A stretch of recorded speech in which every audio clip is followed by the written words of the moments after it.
I just know. I mean, Surprised he didn't put 5. I actually thought about paying 5. I thought about it. Yeah, I was like, no, because I mean, you can get anybody a good gift for like $100. So I was like, I'm gonna just do $10. Minimum. But yeah, just trying to like, just that creativity, that romance. So if I had to get you a gift on a $10, it would be a bowl of Bluebell cookie and cream ice cream, because that's your favorite. So like, let's say I just got off work teaching or whatever, and I'm coming back home. And I'm like, you already told me, oh, I had a bad day. It was rough with the kids and stuff like that. The students was acting up. I can stop by Walmart real quick, bam, spend about, what's this, like $3, $4? $3. $3. You got 7 left over. $3 on some ice cream. I got 7. I can get you a card. I can put it in a little bag with a little tissue in there. So yeah. So. If I could get Malcolm a gift that was under $10, since I was being cheap that day, because y'all know that's cheap, I would get him 10 packs of fruit snacks. Yes. Welch's, because Welch's is the best. Yes. Welch's fruit snacks are juicy, y'all. I'm a fruit snack fiend. No Mott's, but Welch's fruit snacks. When I wrote this question, I was hoping you would say that. Like, yes. 10 small packs. Good. It's my turn. Yeah, yep. It's yours. That's one of mine. Oh, yeah. What is a color that can describe Malcolm?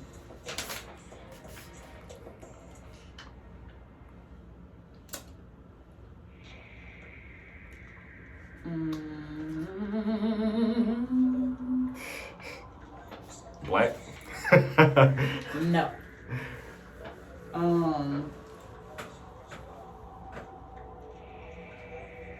I don't know why I'm thinking gray, y'all.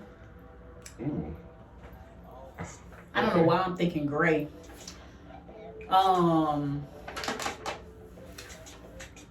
Gray is like real light, like it's a light color, but at the same time, I don't know how to explain it. Wow, this is hard. That's one of my questions. Maybe I will say black, y'all. Not because he's black either.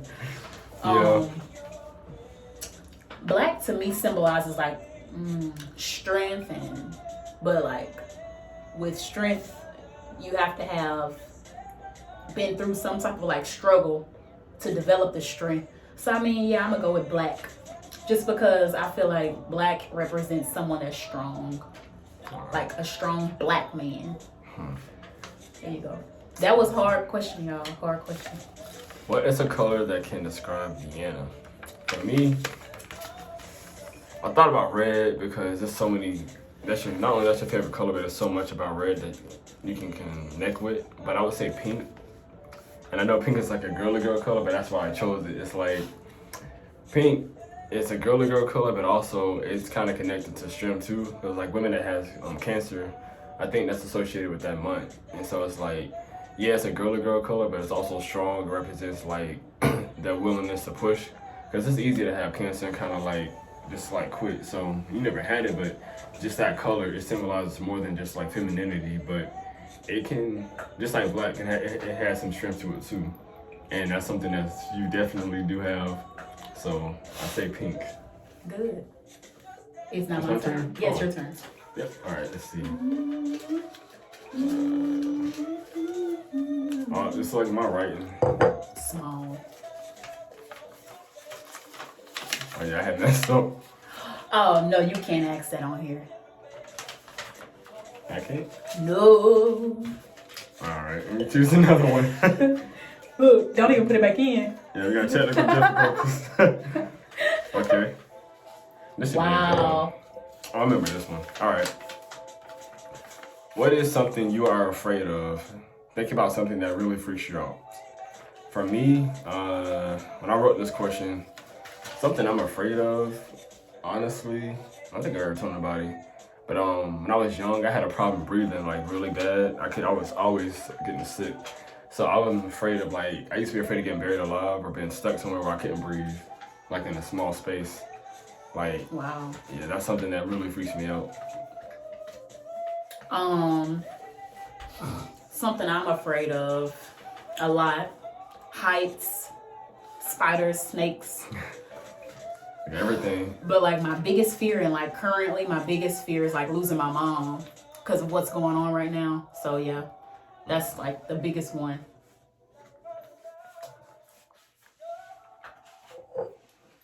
I'm all right.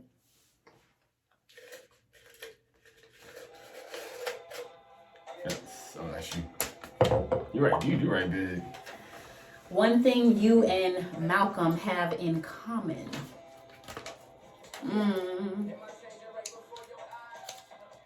We both love music, and another thing that we have in common, we both have a very serious side to us, and then we have this playful side where we can just play fight or just get real crazy and just be like down to earth with each other and come down.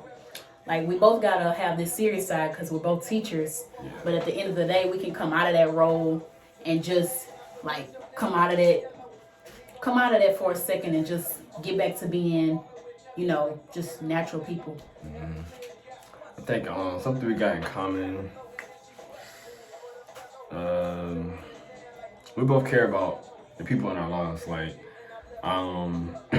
we're not one of those people that's like, you know, get a how to live, try to like take care of ourselves and that's it. Like we care about people that we're close to.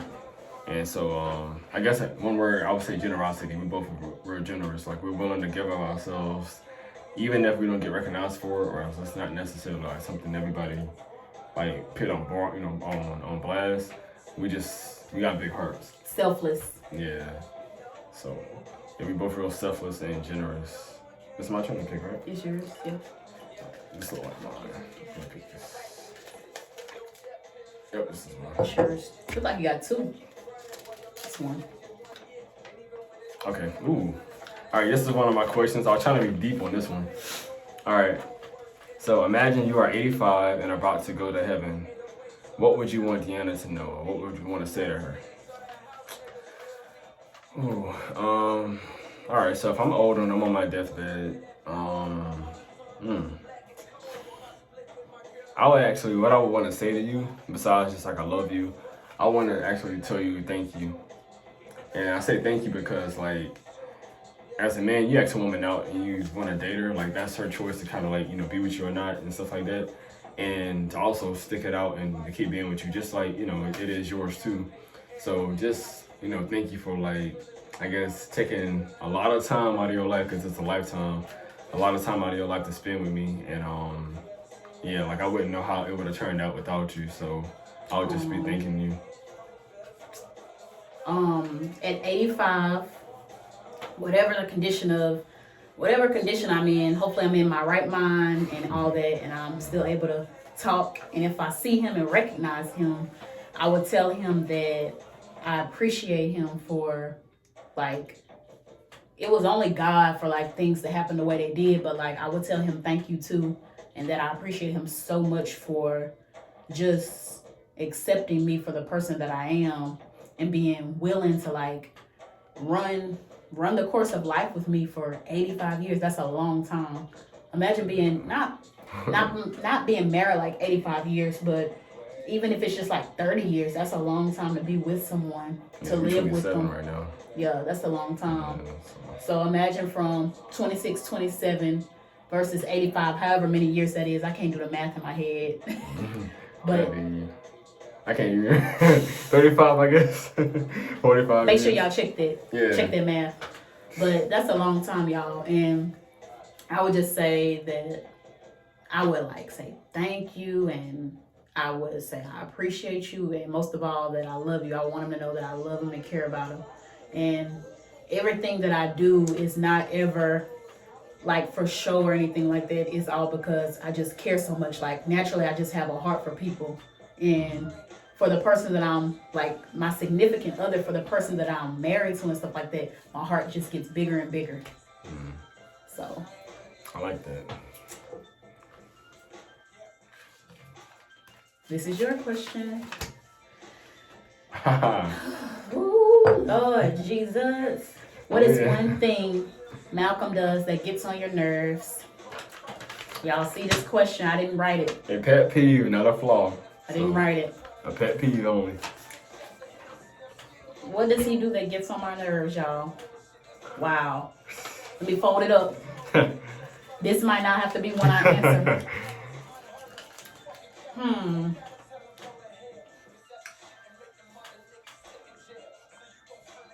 Okay, I'll just tell y'all. I don't like it when something is bothering him and he doesn't tell me right away. Like, something may be bothering him and he'll wait it out and he'll come around, but I'm like, you waited like an hour to tell me. Like, I want to know now. And sometimes I'll bother him and try to like pick it out of him, but he'll still make me wait. But I hate that. For me, a pet peeve or a little something that I guess get on my nerves. So I grew up doing my stuff, like my chores and handling my business like real early. And I noticed like when I get off work in the evening, so she be you be so ready to do laundry and wash dishes and clean and like paint the rooms and go establish a roof. I'm exaggerating, but yeah, you do a lot of like chores in the evening time. And so it's like when I get off work, I be like, really? But I know it's like I love you and stuff, so I'm like I can't let her do that by herself. But I be so tired, so I'm like, okay, let me help you anyway. So yeah, that's You just let it fly. Yeah, I just let it fly. I'm like, it ain't gonna change really. And hopefully, maybe you could, but yeah. So that's something I'm like, yeah, she do a lot of chores late in the evening, and so me, I'm just like, oh man, I want to go and get it out the way. So that's a little tiny pet peeve. Oh my gosh. All right, what I got? Oh, I got my question. Ooh. All right, I was trying to be deep again. How would your life be different had you not met Deanna? Oh man. She knows a lot about my history and stuff that I've been through. So just briefly, like, being homeless and just a lot of stuff that I've gone through with family and stuff like that and transitioning a lot in my life, like with her being in my life, like when you go through so much stuff in like a repeated process, you kind of start to feel like maybe God has forgotten about you, and maybe your value on earth isn't like the same. Like, okay, well, almost like damaged goods. It's like, well, what does God need, to use me for, now? But just the fact that I even met you, it's kind of like I look at you like God blowing me a kiss. It's like, okay, well, like it's a little something to remind me that He's not done, that He actually still cares about me, because I wouldn't have met you. So. Yeah, had I not met you, I don't know if I'll be as positive as I've been and being as focused as I've been and like pushing, because I've gone through a lot of stuff. So yeah, I've definitely I feel like I have a reason to live and keep pushing. My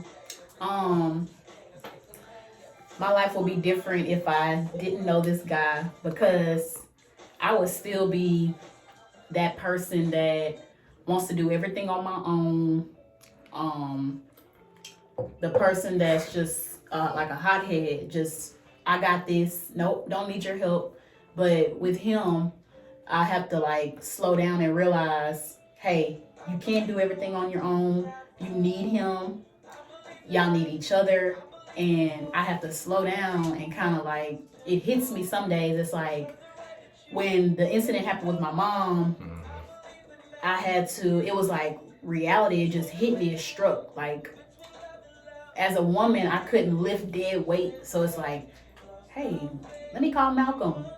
And then just, even besides that, like, just needing him in certain areas of my life. Like, I may not understand something, but I can go to him and my understanding will get better. Like, I need him, and it's, without him being there or without him coming into my life, I wouldn't know that. Like, I would be just moving on, working, doing my own little thing, and just never thinking or acknowledging, hey, maybe I do need somebody. But with him, I noticed that, and I do,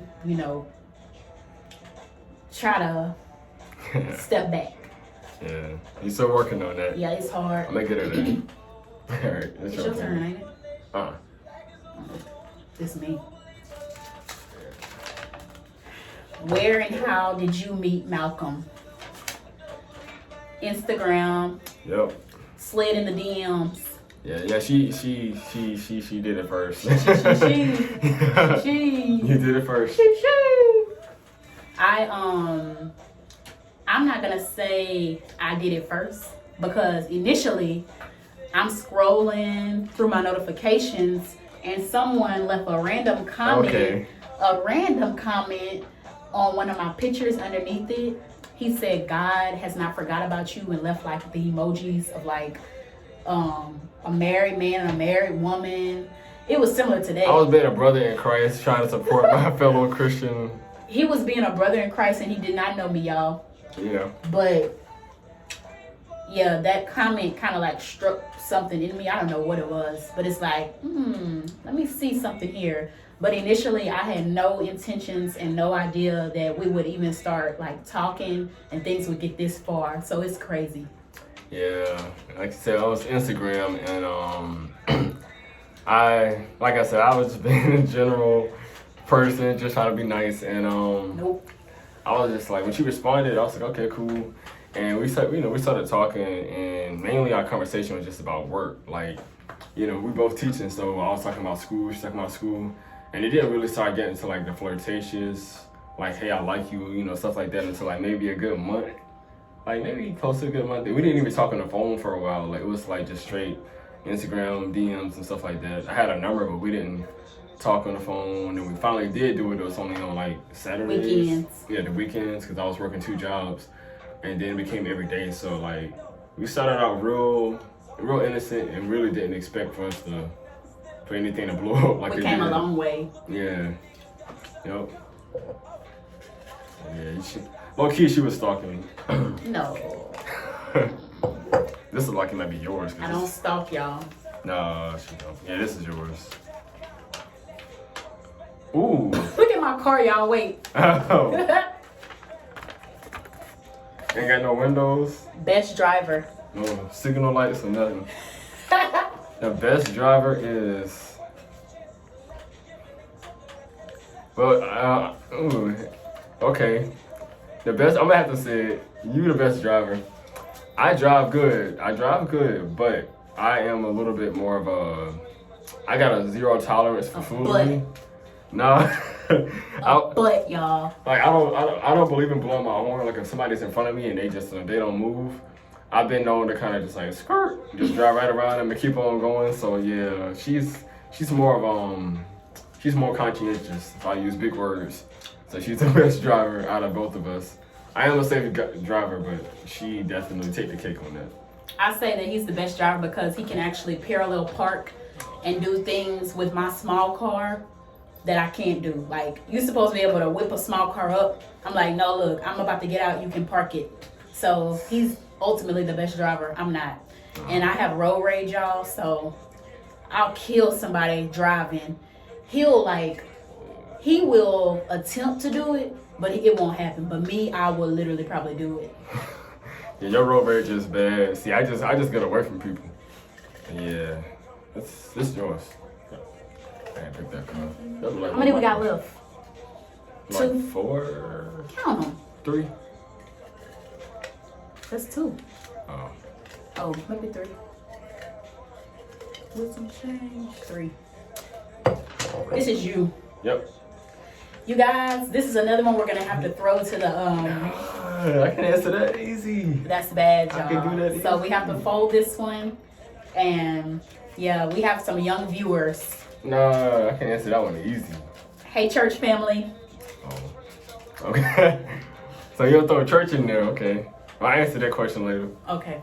That's my turn. All I right. don't know, it was me, but go ahead. Oh, it was? Yeah, Oh. go ahead. All right. Let's see. This is you. When is your girlfriend's birthday? Easy. July 13th, And the year I was born in was the best year. 1993. Okay. His birthday is February 2nd, 1993. He's older than me, but I act the oldest, of course. I remember his birthday because it's so easy. My best friend's birthday is in February 28th. His birthday is on the 2nd and it's early, so just so happens it's easy to remember. Yeah. My birthday is coming up, by the way, too, y'all. Yes, it is. Yeah, this is you this time because I pulled one out. Me, you. Oh, that's a good one. What or why did you become a teacher?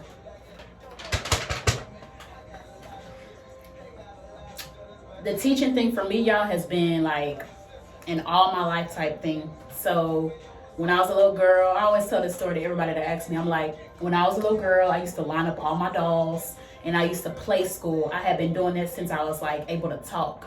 So for me, it's just something natural. I always tell people too that it's my calling. Like, it's something that I was called to do. That's why it's so natural and so easy for me to teach, because it's just something that was God given. And I also had a lot of influential teachers and stuff like that in my life that just had that impression upon me to know and to just think for myself, hey, that's something I want to do. Like, I like what she does, or I like what he does. I want to teach one day. And I also love kids. I love how after, like, even with subbing and just being a teacher's aide, those kids still remember me. And that's the thing that I like. You never, when you're a teacher, the kids, they never forget about you. And you don't have to worry about thinking back, hey, was I nice or did I do my best job? When you're just a natural at it, you don't have to worry. All right. Why did you become a teacher? It's so weird. I actually was the furthest thing from becoming a teacher. Like, growing up, I was always the kid that got in trouble. So, like, for me, as I got older, like, I started doing stuff in the church, and I started realizing, my mom, she brought to my attention, like, how a lot of kids is always, like, being drawn to me. And I'm like, okay, you know, whatever. But I just started noticing, like, wow, that's really true, you know. And, you know, with me being a senior in high school, getting ready to graduate, I'm like, all right, what am I doing with myself? And I just kept hearing people say, man, you should teach. So I was like, all right, let me give it a chance, research it, and try it. And I got involved in a lot of programs, and I really liked it. My first year, I was in this program called Saturday Academy at my college, and I really enjoyed it. And so for me, it was like, I never was one of those people that want to chase money. Like, a lot of people, they're like, I'm gonna be a business major, or I'm gonna be an engineer because I want to chase money. I didn't want to chase money. I was like, I want to do something that, yeah, I can get money, have some stability, but I want to enjoy my job. Whenever I wake up, because I mean, getting up at like 5 o'clock in the morning to go to a place you hate, that's miserable. That's like being in prison. So, but you in prison getting paid for it. So I'm like, no, I want to do something I actually enjoy. And I noticed, like, when I teach my students, I was teaching 4th grade last year. It didn't feel like I was teaching them. I was just like, it felt like I was teaching them, it didn't feel like I was working. That's how I should say it. Like, teaching them was just natural. We have fun in the class. I make so many different references to their lives, to like the Civil War, to I was doing history, so like all kind of stuff that they can relate to. The only time I felt like I was really working was when they went home and I had to put in grades and do all that other stuff. But like, they always, you know, I've heard somebody say, when you do what you like to do, it's like you don't feel it. Like, you do it so well, and it's just work. Natural. Yeah, it's not work. You don't look at it like, oh man, here I go. So I really enjoy it. And then my favorite thing about it is just I like to see the kids change. Like, yeah, you teach them curriculum, but they see a kid come to school who maybe had a bad attitude, or maybe they're like, oh, I don't like history, I don't like school at all. And they may still not like school, but when they're in your class, they're like, you know what, Mr. Jones, like, I like your class, or I like history because the way you teach it. That makes me feel like, okay, like, great, like, if this kid can come to school and at least like these couple, hours for something, like, that makes me feel good, and feel like I'm actually doing something. So yeah. Real good answer. We got one more, y'all.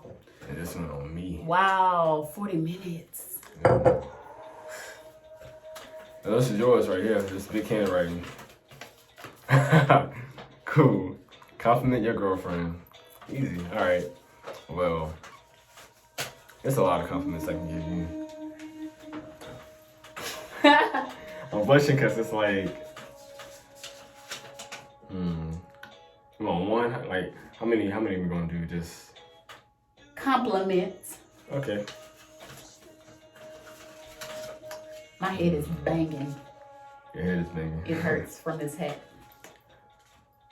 I would say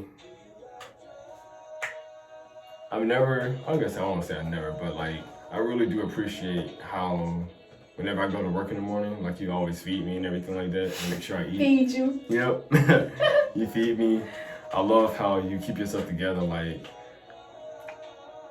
you don't ever really have an odor on any part of your body. I'm being so serious. Like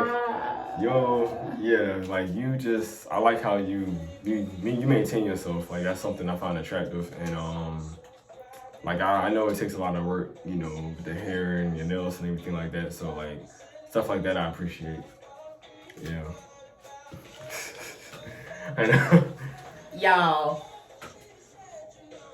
he's handing me this, y'all. And I already know the question. Yeah. Compliment your boyfriend. It's a lot of things I could say too, y'all. Just it's a lot I could say. I mean, I love your eyes, your teeth, your body. Like you stay in shape. You do those little sets of push-ups. You do those fake sets. But obviously something's working, y'all, because I mean, of course something's working, but like he'll tell me I'll say, how many you did? How many push-ups you did? He'll say, in that one set, I'll say, how many did you do? And he'll say, 15. But I look down and he does 5, y'all. No, see, I do them fast and she can't count. No, but you keep yourself together too. So the hygiene bag, it's working. It's working. But the bag can be thrown away, but you keep yourself together too, and it's attractive. Thank you. All right, y'all. So this was our first video. Hope y'all enjoyed this guy and this girl. Yes. All right.